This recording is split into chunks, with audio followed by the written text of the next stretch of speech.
O recheo portuario era ata o de agora unha das principais áreas de estacionamento no casco urbano de Ribeira. Sen embargo, a partir de hoxe o seu uso estará moito máis restringido.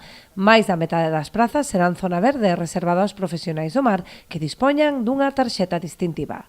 Trátase dunha medida longamente demandada polo sector pesqueiro para poder desenvolver o seu traballo en condicións, posto que na actualidade non dispoñían de lugares reservados para deixar os vehículos nos que cargan os aparellos e materiais necesarios para a actividade. Claro, ao final é o único porto pesquero que hai en Galicia que está aberto ao público, entón, bueno, nós tamén consideramos que tamén merecemos o noso espacio, que non o temos, e que non temos onde deixar o remolque da lancha. Entón, bueno, eu creo que sentándose pode haber espacio para todos, pero neste momento nós non o temos, somos os máis perjudicados. Foron moitos os veciños que expresaron o seu malestar coa entrada en vigor desta norma, que limita aínda máis os xa escasos espazos para aparcar no centro urbano. Non me parece moi lógico, porque non hai onde meter un coche, invadir o muelle, bueno, eu penso que non está ben, Non sei se é por culpa da política ou por culpa de quen é.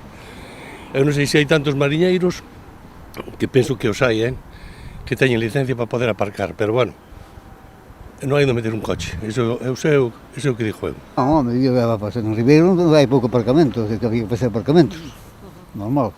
Me parece mal por muchas razones. España de quién es? De los españoles.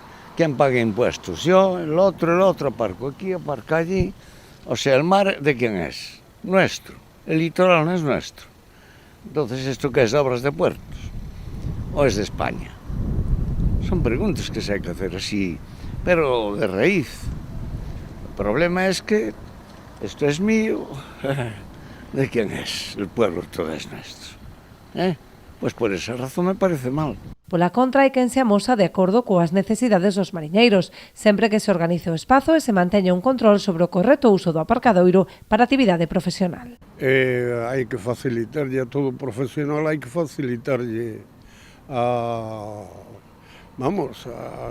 necesidade, a cobertura das necesidades, facilitarlle o acceso ao traballo e todo o demais.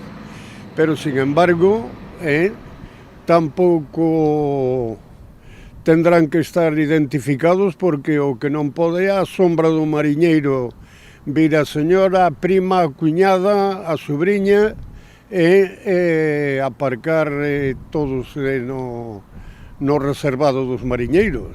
Hasta as horas de traballo, depois para todos, pero non todo un día, que non poden aparcar.